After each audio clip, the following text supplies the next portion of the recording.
I read an article the other day talking about how Canadians are feeling pretty good about things, or at least how our good feelings are on an upward swing. Commercial banks, CMHC, and the Bank of Canada apparently would disagree. Thanks a lot, you bunch of Buzz Killingtons. They're actually preparing for some troubled waters coming up and starting to protect themselves in the event that Canadians start defaulting on payments. Things like mortgage, lines of credit, that kind of stuff. And they expect that it's going to happen in the not too distant future. They also talk about how there's been warning signs for quite a while now that more and more Canadians are getting into financial difficulties. How, you may ask?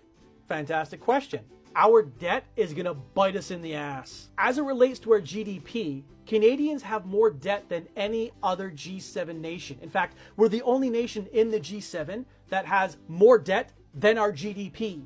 We're over 100%. How did this happen? Well, there's a lot of reasons why debt increases over time, but before we default to COVID, shutdowns, inflation, all that kind of stuff, keep in mind, everybody started going up around COVID. That's not just us. But we started pulling away from the pack back in like 2009, 2010. So you can't really blame COVID for where we are now. As a group, we've been increasing our debt for quite a while now. And as debt gets bigger, it gets harder and harder to manage. Because as debt increases, the amount of cash flow it takes to service that debt goes up. Which means you have less money for life stuff.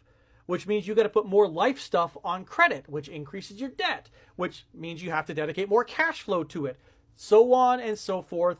It's a vicious cycle. For the most part, we are keeping our heads above water, but it is a delicate balancing act.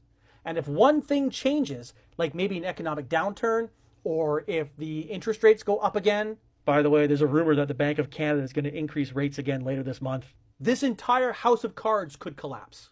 Now, I'm not trying to be all doom and gloom, believe it or not. Truthfully, I don't think things are going to be as bad as what the article would lead you to believe. All I'm saying is that we carry a lot of debt and we probably shouldn't. One of my favorite lines from the article is how it says, it's an unfortunate rule that bad things also happen to optimistic people. You may feel good about things right now, and that's awesome. I hope things are going fantastic for you and you are super optimistic about the future. But it doesn't matter how great things are going right now and how optimistic you are right now. If things change, if you have a lot of debt, it's going to act like a weight around your neck and just drag you down. Pay down your debt. Pay off your debt if you can. And I know that is a super easy thing to say, and it's way more difficult to actually do it. So do your best. If you're not sure where to start, reach out for help.